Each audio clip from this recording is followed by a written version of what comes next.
Hi everyone, this is Matt Curfman with the Richmond Brothers here for December 2016 edition of Matt's Minutes. I hope you're all doing well. Made it through the Thanksgiving holiday and are kind of winding down the year, hopefully in good fashion. The big topic I think is last month I spoke a little bit about just kind of what was happening with the stock market in general. Overnight of elections, what's happened since then. So I actually wanted to extend that conversation. And when you look at the stock market, most people think of the Dow Jones Industrial Average, they think of the S&P 500 index. Those are just broad measures of how are some of the larger companies performing. So I did a little snapshot and I was just curious and I thought this might add some perspective for all of you. Keep in mind when I talk numbers in a video format like this and we're sending it out to our clients, I'm talking in aggregate, so not necessarily your exact performance, but I find that this is very similar to what I look at for individual performance.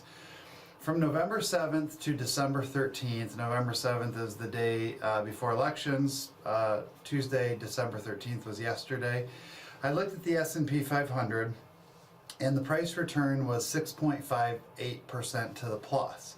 If I isolated just the equity section, so if you have a whole portfolio, you have guarantees, you have fixed income like bonds, you may have cash, you may have stocks. So stocks is just one part of that portfolio.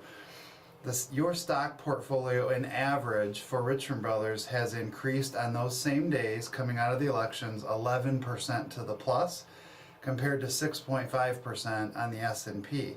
So it doesn't seem like much, but that's a 67% overperformance of what the broad market's done. So that tells you the individual stocks that you own are actually doing well relative to the environment.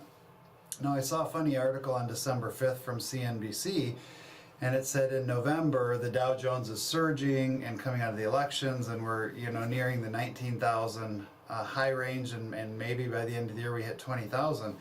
But if you know anything about the Dow Jones, it's an index made up of 30 companies, and if 3 of those companies, Goldman Sachs, United Health, and Caterpillar, literally made up half of the return of the entire index. And so if you were owning stocks and trying to compare yourself to the index, the other 27 stocks performed not nearly as well as those 3, and they literally accounted for that much of the performance. So keep that in mind. I also then looked back a little further and said year to date in 2016, and I isolated just your equities. Remember, equities is one portion. Let's say it's roughly a third of your portfolio. Still have bonds, still have cash, still have guarantees. But if you look at those equities and you break out large cap, mid cap, small cap, and then biotech, just to kind of get some idea, year to date, your large caps through Richmond Brothers are up on average 14.4%. compared to the S&P 500, 11.1. Again, that's a really big outperformance. If you look at your mid caps, we're positive 7.8%. Now the index beat us here, closer to 20% on the year. In the small caps, however, we're up 33.1% compared to 20.9% on the Russell 2000. And then if you look at biotechs, biotech is one sector that's still negative year to date. It's negative 20.5. Our biotechs are down 12.4%. So even though one is significantly less negative, it's still beating what's happening broadly in the markets out there. So I wanted to kind of put that perspective out there. It's easy to look at the headlines and say, well, the Dow is nearing 20,000 points and that's an all-time high.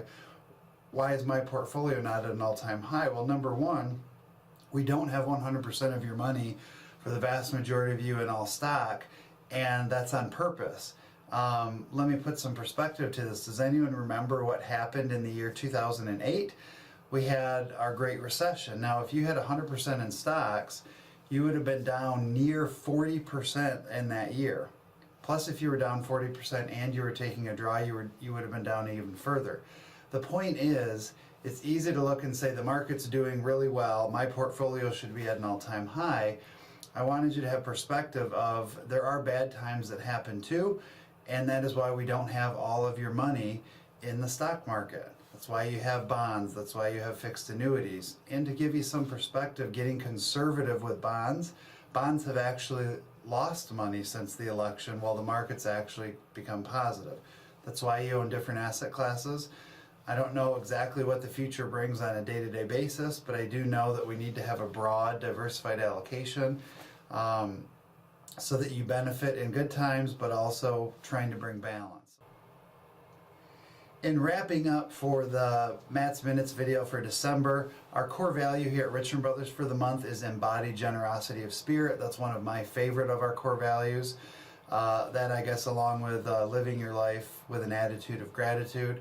But as we get busier and busier coming up on the holiday season, the end of the year, and pushing into 2017, don't forget, as you go out in the public, as you're in your community with your friends, your family, generosity of spirit. There's a lot of simple things you can do. You can give a server a little bit of an extra tip.